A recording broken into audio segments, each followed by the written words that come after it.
छलावा। क्या सच में छलावा होते हैं या केवल एक मिथ है? क्या सच में छलावा किसी की जान लेते हैं या ये सिर्फ कहने की बात है? तो चलिए शुरू करें इस कहानी को, जिस कहानी का नाम है छलावा।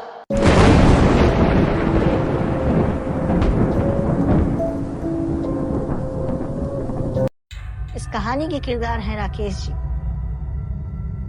राकेश जी एक छोटे से राजस्थान के गांव में रहते थे। राकेश जी अपने माता पिता और छोटे भाई लोकेश के साथ उस गांव में रहते थे। राकेश के पिता एक किसान थे।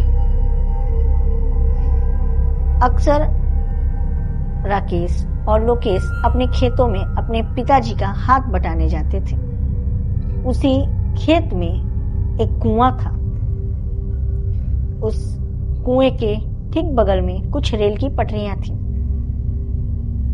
उसी पटरियों के ठीक थोड़ा सा आगे एक बैठने का चबूतरा था, जहां यात्री या जो भी ट्रेन में उतरते या चढ़ते थे वो वहां पे आराम किया करते थे। शहर में जाने का वही एकमात्र साधन था। अक्सर राकेश और लोकेश जब भी खाना खाया करते थे तो उस चबूतरे पर ही बैठ के खाते थे। जब भी वो रात में अपने खेतों में जाते थे तब वो लमटेन या बीड़ी जला के जाते थे, क्योंकि उन्हें पता था कि कुछ तो है जो सही नहीं है। लेकिन वो ठहरे 10 साल और 12 साल के बच्चे। 12 साल के राकेश जी थे और 10 साल के लोकेश थे। उन्हें इस बात से डर तो लगता था, लेकिन उन्हें मन भी करता था कि वो क्या है, हम उसे देखेंगे। एक रात राकेश और लोकेश दोनों ने ये प्लान बनाया कि हम उसे देखेंगे कि वो है क्या। उसी के अगले दिन राकेश के पिता को शहर जाना था कुछ काम से। राकेश के पिता शहर जाना था और यह बात जब राकेश को पता चला तो राकेश ने लोकेश से कहा, जब पिताजी शहर चले जाएंगे लोकेश, तब हम खेत में चलेंगे और देखेंगे कि वो क्या है। अगली सुबह यहाँ पिताजी ट्रेन पकड़ शहर की ओर रवाना हो गए और यहाँ ये दोनों खुश भी थे और इन्हें डर भी लग रहा था। ये लोग अपने पिताजी को छोड़कर घर की ओर रवाना हुए और अब शाम होने लगी। यहाँ शाम होने लगी और राकेश ने अपनी माँ को बहाना करते हुए ये बोला कि माँ, हमें खेतों में पानी चलाने जाना है।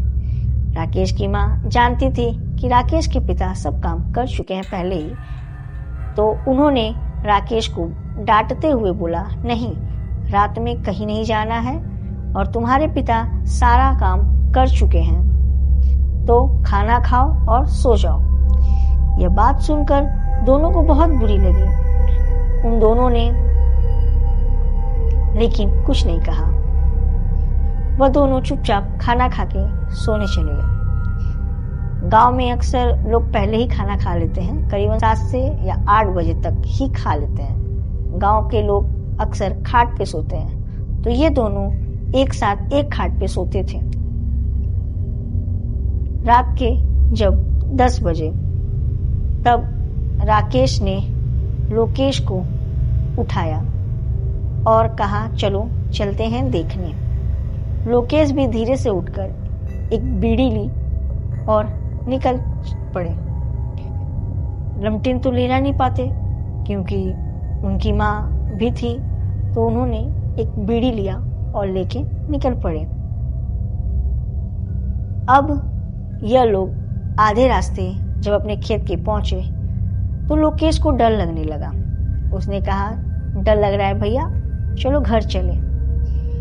राकेश ने ये बोलते हुए उसे कहा, तू डर मत, मैं हूं। ये बात सुन लोकेश भी चलने को फिर तैयार हो गया।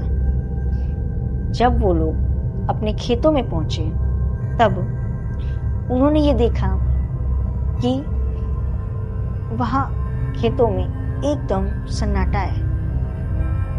उन्होंने अपनी बीड़ी बुताई, कहा जो भी होगा देखने को मिलेगा आज। उन्होंने अपनी बीड़ी बुताई, कुछ दूर तक देखा भी और कुछ देर तक वहां रुके भी, लेकिन उन्हें कुछ भी महसूस नहीं हुआ। उन्होंने सोचा ये सब बकवास है। वो वहां से अब निकलने लगे और निकलते समय अपनी बीड़ी फिर से बुताकर यह सोचा कि कुछ होगा तो अब दिखेगा, लेकिन कुछ उन्हें फिर महसूस नहीं हुआ। उन्होंने सोचा ये सब बकवास बातें हैं, चलो चलते हैं घर की ओर। जैसे ही उन्होंने घर की ओर जाने लगे, वो जो खेतों में नहीं स्टैचू होते हैं वो हिलने लगे। राकेश ने मुड़ के देखा, लेकिन कुछ भी नहीं। फिर उसने सोचा शायद मेरा वहम होगा या मैं डर गया हूं ज्यादा, इसलिए तो उसने फिर से घर की ओर चलना स्टार्ट कर दिया। और यहां अब अचानक से उस कुएं में से जोर जोर की आवाज आने लगी। वो दोनों डर गए और डर कर उस कुएं की ओर दौड़े। वो आवाज किसी और की नहीं, राकेश की माँ की थी। वो दोनों डर के उस कुएं की ओर दौड़े। दौड़ते हुए उन्होंने यह देखा कि माँ कुएं में गिरी है और डूब रही है, और माँ भी चिल्ला रही थी कि मुझे बचाओ। राकेश और लोकेश दोनों एकदम डर गए कि अब क्या करें, माँ कुएं में गिर चुकी है। तब तक माँ ने कहा, लोकेश बेटा मुझे कुएं में से कूद के बचाओ, मुझे कुएं में से कूद कर बचा लो, मैं डूब रही हूँ। लोकेश ठहरा 10 साल का बच्चा। उसने कहा ठीक है माँ, मैं आता हूँ। जैसे ही वो कूदने वाला था तब तक राकेश ने रोकते हुए बोला, माँ लोकेश सिर्फ 10 साल का है और उसे तैरना नहीं आता है, वो भी तुम्हारे साथ डूब जाएगा। रुको, मैं कुछ करता हूं।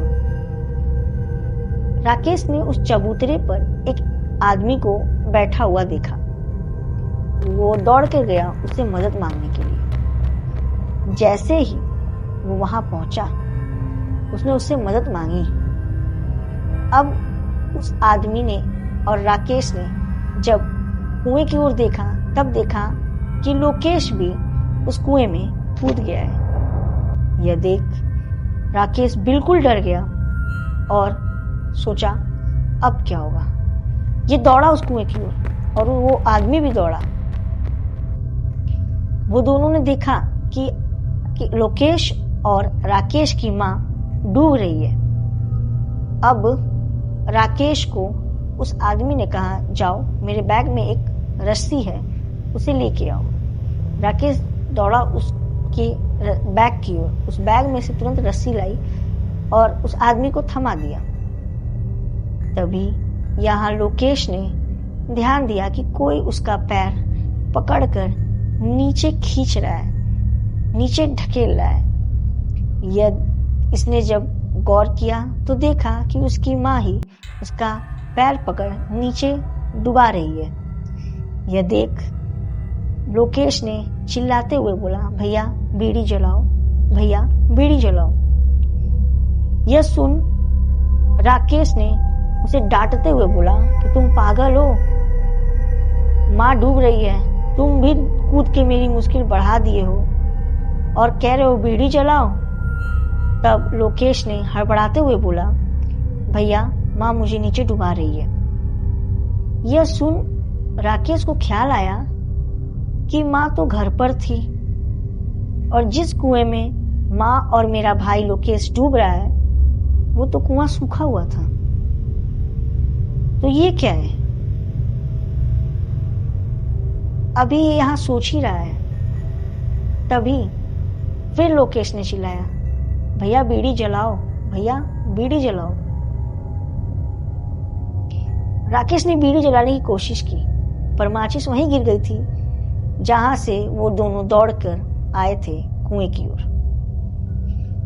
अब ये सोचता है कि मैं उस आदमी से मदद मांगू जिसके बैग से मैंने रस्सी ली है। वो जैसे ही उस आदमी की ओर मुड़ता है, वो देखता है वहां कोई नहीं है। यह देख वो घबरा जाता है। अब वो घबरा जाता है और कुएं की ओर मुड़ता है, तो कुएं में देखता है कि लोकेश, उसका भाई, डूब रहा है उस कुएं में और वहां पे उसकी माँ नहीं है। यह देख अब ये सोचता है कि मैं किसी भी तरह अपने भाई को बचाऊं, और इसका भाई यहाँ चिल्ला रहा होता है, भाई बचाओ या बीड़ी जलाओ। तभी राकेश को याद आता है कि माचिस कहाँ गिरी है। वो दौड़ता है माचिस की ओर और बड़ी मुश्किल से वो माचिस मिलती है। वो बड़ी कोशिश करता है उस बीड़ी को जलाने की, पर वो बीड़ी जल नहीं पाती है। वो बहुत कोशिश करता है उस बीड़ी को कि जल जाए, लेकिन वो जलती ही नहीं है। कैसे भी करके वो जलाता है बीड़ी। जैसे ही वो बीड़ी जलाता है, उस कुएं में से उसके भाई की आवाज आनी बंद हो जाती है। यह देख वो फिर कुएं की ओर दौड़ता है और अब देखता है तो कुएं में ना पानी रहती है और ना ही लोकेश रहता है। यह देख वो सहम जाता है कि मेरा भाई गया कहाँ।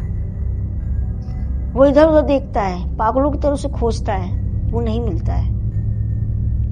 तभी अचानक से ट्रेन की आवाज आती है। वो घबरा कर, वो सहम कर, वो डर कर पीछे जब देखता है तो देखता है कि उसका भाई आती हुई ट्रेन के सामने खड़ा है। वो बिल्कुल अंदर तक सहम जाता है। वो अपने भाई की ओर दौड़ता है, अपने भाई को बचाने के लिए। जब वो अपने भाई की ओर दौड़ता है, तभी कोई उसका हाथ पकड़ उसे खींच लेता है। वो और कोई नहीं थे, राकेश के पिता थे। राकेश के पिता और राकेश अपने सामने अपने भाई को कटता हुआ देखा और यह देख राकेश बेहोश हो जाता है। आज भी वो खेत है, आज भी वो कुआं है, आज भी वो ट्रेन की पटरियां हैं जहां लोकेश की मौत हुई थी, और आज भी वो छलावा है। ऐसे ही और हॉरर स्टोरी के लिए सब्सक्राइब करें the dark night with Yuvraj.